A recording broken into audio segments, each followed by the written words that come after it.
Israel कुछ ऐसा करने जा रहा है जो उसने पहले शायद नहीं किया। अगर ऐसा हुआ तो आतंक के खिलाफ लड़ाई का संतुलन बदल सकता है। ये तो सिर्फ शुरुआत है। जब दुनिया गाजा और ईरान पर ध्यान दे रही है, तब यहूदा और सामरिया में भी एक बड़ी लड़ाई चुपचाप चल रही है, जिसमें फिलिस्तीनी प्राधिकरण के अध्यक्ष महमूद अब्बास का चौंकाने वाला खुलासा भी है। ये सब और भी बहुत कुछ आज के जुडियकेशन में। जुडियकेशन में आपका फिर से स्वागत है, यहाँ जेएनएस टीवी पर। मेरा नाम जॉश हैस्टन है। चलिए सीधे शुरू करते हैं। जेएनएस ने इस हफ्ते रिपोर्ट किया कि दोषी ठहराए गए आतंकवादी हत्यारों को सजाए मौत देने वाला कानून यहूदा और सामरिया में लागू हो गया है। ये तब हुआ जब इजराइल रक्षा बलों की केंद्रीय कमान के प्रमुख ने इस उपाय को लागू करने वाले सैन्य आदेश पर हस्ताक्षर किए। ये घोषणा 30 मार्च को कैनेसेट द्वारा गैर इजरायली यहूदा सामरिया निवासियों के लिए मृत्युदंड कानून मंजूर होने के बाद आई।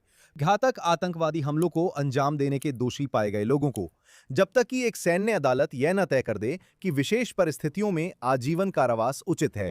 ये कानून 7 अक्टूबर के नरसंहार के परिणाम स्वरूप लागू और तेज किया गया था। ध्यान दें, ये केवल विशेष क्षेत्रों जैसे यहूदा और सामरिया की सैन्य अदालतों में लागू है। ये न्यायिक विवेकाधिकार पर छोड़ता है, स्वचालित फांसी नहीं है। इजराइल ने ऐतिहासिक रूप से मृत्युदंड का शायद ही कभी उपयोग किया है। आखिरी बार नाजी पार्टी के अधिकारी एडोल्फ आइकमैन को 1962 में यरूशलेम में हॉलोकॉस्ट में उनकी भूमिका के लिए फांसी दी गई थी। हमें देखना होगा क्या होता है। मेरे लिए 2 मुद्दे हैं। ऐतिहासिक रूप से इजराइल कैदी अदला बदली में अरब आतंकवादी हत्यारों को रिहा करने को तैयार रहा है। इजराइल ने गाजा से बंधकों को छुड़ाने के लिए हत्यारों को रिहा किया। अगर इजराइल मृत्युदंड लागू करता है तो या तो कोई कैदी नहीं होंगे या कम कैदी होंगे जिन्हें रिहा करना पड़े, क्योंकि वे पहले ही मारे जा चुके होंगे। ये बहुत बड़ी सकारात्मक बात है। मैं निजी तौर पर आतंकवादी हत्यारों को सड़कों पर छोड़ने के खिलाफ हूं। असलियत यह है कि इजराइल यही कर रहा है। इस मामले में बुरे लोगों की सौदेबाजी की ताकत खत्म हो जाएगी, क्योंकि इजरायलियों के हत्यारों को मौत की सजा मिल सकती है। दूसरी बात, सवाल यह है कि क्या इससे वास्तव में असरदार निवारक प्रभाव पड़ेगा। हम एक जिहादी मौत पूजक पंथ से निपट रहे हैं, जो मरने के लिए तैयार हैं, बशर्ते कि वे इस प्रक्रिया में यहूदियों की हत्या कर सकें। क्या कोई संभावित आतंकवादी अपना मन बदल देगा, ये जानते हुए कि अगर वो हमला करता है और बच जाता है तो उसे मौत की सजा दी जा सकती है? मुझे लगता है बहुतों को फर्क नहीं पड़ेगा और वे फिर भी हमला करेंगे। ये कहने के बाद अगर ये कानून कुछ संभावित आतंकवादियों को कार्रवाई करने से रोकता है तो ये कानून जाने बचाएगा। आखिरकार मैं इस नए कानून का पूरी तरह समर्थन करता हूं, लेकिन समय ही बताएगा कि क्या वास्तव में इसे व्यावहारिक रूप से लागू किया जाएगा और क्या ये सच में वास्तविक निवारक साबित होगा। आगे बढ़ते हुए फिलिस्तीनी प्राधिकरण के अध्यक्ष महमूद अब्बास ने माना कि इजराइल द्वारा रोके गए कर का पैसा फिलिस्तीनी आतंकवादियों को फंड करने में इस्तेमाल होगा। ये घटना फतह की 8वीं जनरल कॉन्फ्रेंस के भाषण के दौरान हुई थी, जिसे फिलिस्तीनी मीडिया वॉच ने रिपोर्ट किया। महमूद अब्बास की टिप्पणियां दिखाती हैं कि फिलिस्तीनी प्राधिकरण ने आतंकी हमलों के बदले भुगतान वाली नीति खत्म नहीं की है, बस भुगतान की संरचना बदल दी है और अब पैसे सामाजिक कल्याण के नाम पर दिए जा रहे हैं, लेकिन कुछ भी नहीं बदला है। चलिए इस पीएमडब्ल्यू क्लिप को देखें। अगर फिलिस्तीनी लोगों का पैसा जो अब तक जारी रहा है आगे भी जारी रहता है, अब तक जो पार हो चुका है उसका, जो अब तक पार हो चुका है, अल्लाह की कसम ये रकम $5 अरब से ऊपर जा चुकी है और हम इसे बर्दाश्त नहीं कर सकते। ये यहां तक कि हम भी सहन कर लेते हैं $5 अरब, और ये सब कर्मचारियों पर खर्च होना है और परिवार पर और दूसरों पर और औरों पर। जैसा कि अब्बास कहते हैं, फिलिस्तीनी लोगों की धनराशि को लगातार रोके रखना, जो अब तक $5 अरब से भी अधिक हो चुकी है, और ये सारी राशि सार्वजनिक कर्मचारियों को, कैदियों को दी जानी चाहिए। कैदी यानी इजरायली जेलों में बंद आतंकवादी।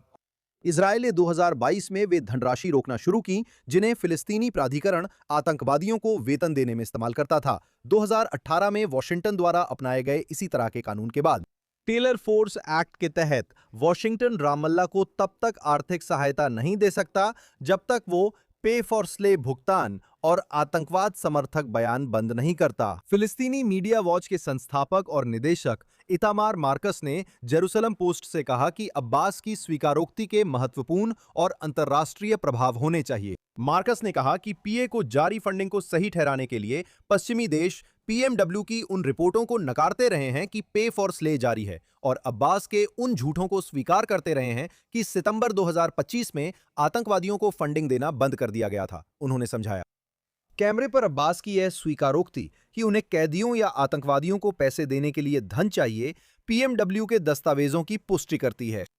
मार्कस ने कहा कि अगर इजराइल इस वीडियो का उपयोग पश्चिमी देशों पर पीए आतंकवाद की फंडिंग रोकने और तथाकथित फिलिस्तीनी राज्य की मान्यता रोकने के लिए दबाव डाले तो ये समझदारी होगी। फ्रांस और अन्य देशों ने इस मान्यता को पीए के पे फॉर स्ले खत्म करने के वादे की शर्त पर रखा था। पीएमडब्ल्यू के अनुसार पिछले महीने प्रकाशित एक अमेरिकी विदेश विभाग की रिपोर्ट के मुताबिक पिछले साल आतंकवादियों व उनके परिवारों को $156 मिलियन दिए गए। $126 मिलियन आतंकवादियों को दिए गए, जिनमें वे भी शामिल हैं जिन्हें इजरायली हिरासत से रिहा किया गया था, और $30 मिलियन उन आतंकवादियों के परिवारों को दिए गए जो आतंकवादी गतिविधियों को अंजाम देते हुए मारे गए थे।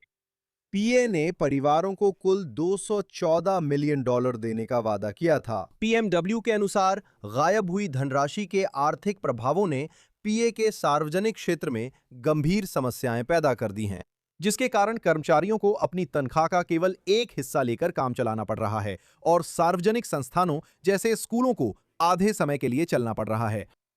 दोस्तों, पीए आतंकवादियों व उनके परिवारों को पैसे देने के लिए फंड जुटा रहा है। यही इनकी सबसे बड़ी प्राथमिकता है, ना कि स्कूल, अस्पताल या शांति जिसका उन्होंने कभी समर्थन नहीं किया। इनका मुख्य प्रोजेक्ट यहूदियों की हत्या की कोशिश में पकड़े गए आतंकवादियों को पैसे देना है। अगर आतंकवादी मारा जाए तो उसके परिवार को फिलिस्तीनी प्राधिकरण के पेरोल पर रखा जाता है। यही वो समाज है जिसके बगल में हम यहूदा, सामरिया और पूरे इजराइल में रहते हैं और इन्हीं के साथ शांति बनानी है। 30 सालों से हम झूठे शांतिवादों के बाद इसी समस्या में फंसे हैं। अब समय आ गया है कि इजराइल एक बार और हमेशा के लिए फिलिस्तीनी प्राधिकरण को छोड़ दे, ओस्लो समझौते को छोड़ दे, जिसने हमें सिर्फ अंधकार और विनाश, मौत और तबाही ही दी है। आइए कोई और रास्ता तलाशें। हमें संप्रभुता से ही शुरुआत करनी चाहिए।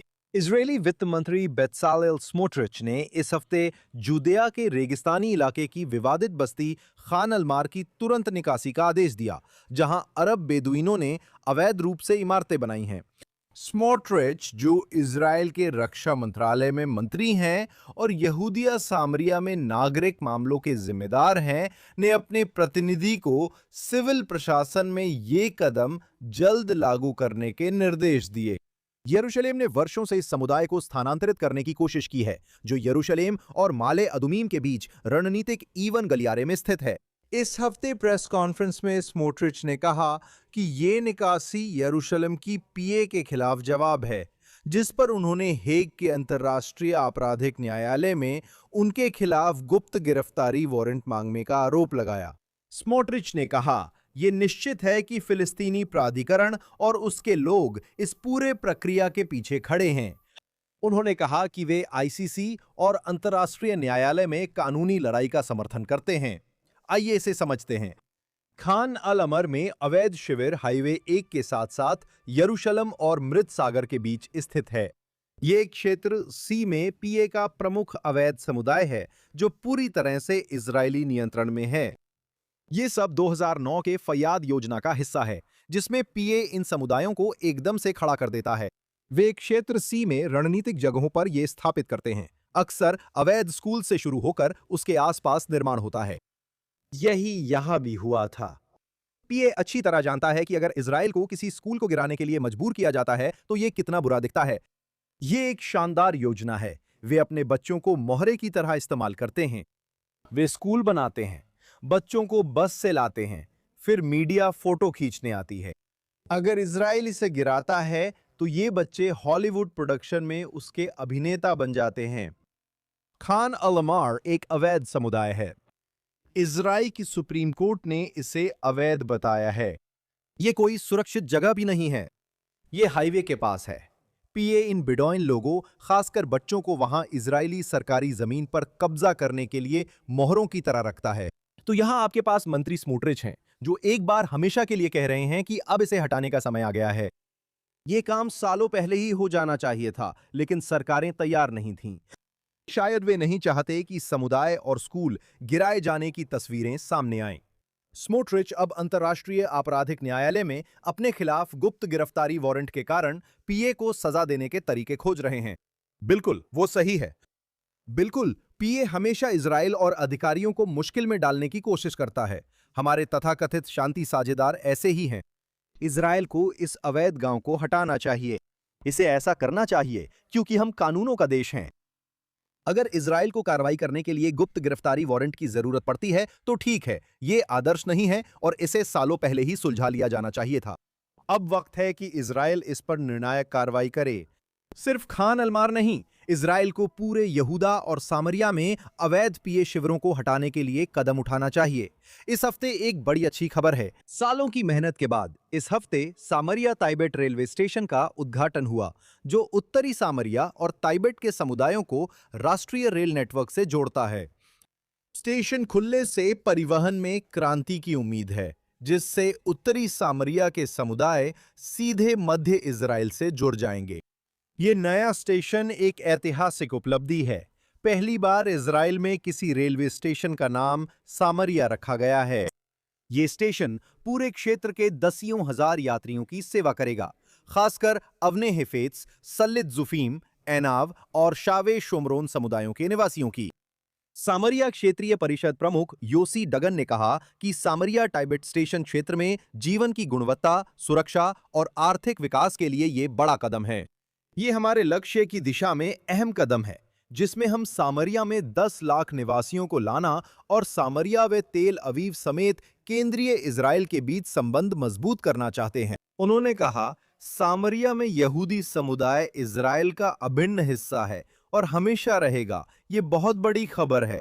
जब आप क्षेत्र में आधारभूत संरचना बनाते या लाखों डॉलर निवेश करते हैं, तो ये आपके स्थायित्व और भविष्य के प्रति प्रतिबद्धता को दर्शाता है। अब दुख की बात है कि हमने देखा है कि ऐसा हमेशा नहीं होता। 2005 में इजराइल ने वास्तव में पूरी एक सभ्यता को तोड़ दिया, जब हमने गाजा और उत्तरी सामरिया से सभी 10,000 इजरायलियों को बाहर निकाला और वहां की अधिकांश इमारतों को नष्ट कर दिया। उम्मीद है हमने उस गलती से सीखा होगा।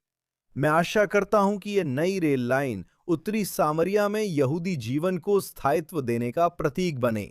ये स्थायित्व का उदाहरण है और मैं आशा करता हूं। बेंजामिन क्षेत्रीय परिषद ने बताया है कि वन इजराइल फंड के साथ साझेदारी में बन रहा अत्याधुनिक नानाशी मेडिकल सेंटर का निर्माण तेजी से आगे बढ़ रहा है। ये मेडिकल सेंटर अगले साल खुलने की उम्मीद है। परिषद के अधिकारियों ने बताया कि ये बेंजामिन निवासियों के लिए वर्तमान में आगे बढ़ाई जा रही सबसे महत्वपूर्ण पहलों में से एक है और इससे क्षेत्र में चिकित्सा देखभाल की उपलब्धता में वास्तविक परिवर्तन आने की उम्मीद है। नया केंद्र उन्नत चिकित्सा सेवाएं प्रदान करने के लिए डिजाइन किया गया है, जो अधिक नजदीक और सुलभ होंगी, जिससे इलाज, जांच और अन्य स्वास्थ्य सेवाओं के लिए क्षेत्र के बाहर मेडिकल सेंटर्स तक लंबी यात्रा की आवश्यकता कम हो जाएगी। तो पहले अगर आप बेंजामिन में रहते हैं और आपको आपातकालीन इलाज की जरूरत होती थी, तो आपको यरूशलेम जैसे स्थानों तक गाड़ी चलाकर जाना पड़ता था और इसमें लगभग 1 घंटा लग जाता था। ये मेडिकल सेंटर त्वरित देखभाल का समाधान है। गुश एत्सियोन में, जहां मैं रहता हूं, हमारे पास एक मेडिकल सेंटर है। तो अगर आपको आपातकालीन देखभाल की जरूरत है तो आपको यरूशलेम के अस्पताल तक 45 मिनट गाड़ी चलाकर जाने की जरूरत नहीं है। ये इस क्षेत्र के निवासियों के लिए बहुत अच्छी खबर है। और बड़े स्तर पर देखें तो जैसे ट्रेन स्टेशन है, वैसे ही ये भी स्थायित्व का एक और प्रतीक है। ये एक और संकेत है कि इजराइल हमारे पूर्वजों की धरती पर पीए आतंकवादी राज्य बनाकर आत्महत्या नहीं करेगा। ऊपर से ये एक छोटी कहानी या नया ट्रेन स्टेशन लग सकता है, लेकिन ये सभी कहानियां यहूदिया और सामरिया के समुदायों और पूरे इजराइल के भविष्य के लिए अहम हैं। इस हफ्ते मैंने जेएनएस में लिखा कि केनेसेट प्लेनम ने प्रथम वाचन में यहूदिया और सामरिया विरासत प्राधिकरण विधेयक मंजूर किया। लिकुड के एमके अमित हलेवी द्वारा प्रायोजित यह विधेयक यहूदिया और सामरिया में पुरावशेषों, विरासत और पुरातात्विक स्थलों की सीधी जिम्मेदारी राज्य पर डालने के लिए है। प्रस्ताव के तहत ये निकाय एक स्वतंत्र पेशेवर प्रशासन के रूप में कार्य करेगा, जिसका कार्य विरासत स्थलों के प्रबंधन में सुधार और उसे अधिक प्रभावी बनाना होगा, साथ ही उन पर होने वाले नुकसान को कम करना भी होगा। ये विधेयक प्राधिकरण की गतिविधियों के लिए विरासत मंत्रालय के बजट से धन की कानूनी गारंटी भी देता है। सालों से पीए के अरबों ने यहूदा और सामरिया में इजरायली पुरातात्विक और विरासत स्थलों को नष्ट किया है। इसे रोकने के लिए बहुत कम किया गया है। अब इजरायल इन स्थलों की सुरक्षा के लिए नया निकाय नियुक्त कर रहा है। इजरायल और पीएलओ के बीच ओस्लो समझौतों के तहत पीए को उसके अधिकार क्षेत्र वाले क्षेत्रों ए और बी में पुरातात्विक स्थलों की सुरक्षा की जिम्मेदारी दी थी। हालांकि पीए व्यापक तोड़फोड़ को रोकने में विफल रहा है। एमके हलेवी ने कहा कि 6 दिवसीय युद्ध के बाद इजराइल के इस क्षेत्र का प्रशासन संभालने के बाद 59 वर्षों की उपेक्षा के बाद अब इजराइल आखिरकार अपने आध्यात्मिक और सांस्कृतिक खजानों की सुरक्षा सुनिश्चित करने की औपचारिक और गंभीर जिम्मेदारी ले रहा है। हलेवी ने कहा कि यह विधेयक ऐतिहासिक है और ये पहली बार है जब इजराइल यहूदा और सामरिया में स्थलों पर सीधे इजरायली कानून लागू करेगा, तो ये एक बहुत ही सकारात्मक विकास है। हमने पहले भी पीए के तहत हो रहे पुरातात्विक आतंकवाद के बारे में बात की थी। तो उनका उद्देश्य क्या है? पीए का उद्देश्य क्या है? बहुत सरल है, यहूदी इतिहास के किसी भी निशान को यहूदिया और सामरिया से मिटा देना। वे 59 सालों से ऐसा कर रहे हैं। यरूशलेम में भी अरबों ने टेम्पल माउंट पर यहूदी पुरावशेष नष्ट की हैं। मैंने खुद देखा है। वे दावा करना चाहते हैं कि यरूशलेम में कभी मंदिर नहीं थे, इसलिए वे सबूत नष्ट कर देते हैं। पीए ने इसे रोकने की कभी कोशिश नहीं की। अब इजराइल को इस मुद्दे को गंभीरता से लेना चाहिए। यह विधेयक का पहला वाचन था, इसलिए जल्दबाजी ना करें। इसे कानून बनने से पहले 2 और वाचनों से गुजरना है। आइए उम्मीद करें कि ऐसा हो। बेहतर भविष्य के लिए हमें अपने इतिहास की रक्षा करनी होगी। इस हफ्ते जूडिया ओकेजन में हमारे साथ जुड़ने के लिए धन्यवाद। मैं जॉश हैस्टन, जेएनएस टीवी संवाददाता हूं। मैं जेएनएस टीवी के पर्दे के पीछे काम करने वाले producer Barbara Hanmov, engineer Aaron Rogalenter, Jack Sickerman, Ryan Lishits, station manager Yuri Sveretsky और वीडियो एडिटर ओल्गा सेनाटोव को धन्यवाद देना चाहता हूं। अगले हफ्ते भी जूडिया ओकेजन पर जेएनएस टीवी से जुड़ें, हमें सुपर थैंक्स दें, सब्सक्राइब करें और इजराइल, मिडिल ईस्ट और पूरे यहूदी जगत की ताजा खबरों के लिए jns.org पर जाएं। सभी को शानदार सप्ताह की शुभकामनाएं।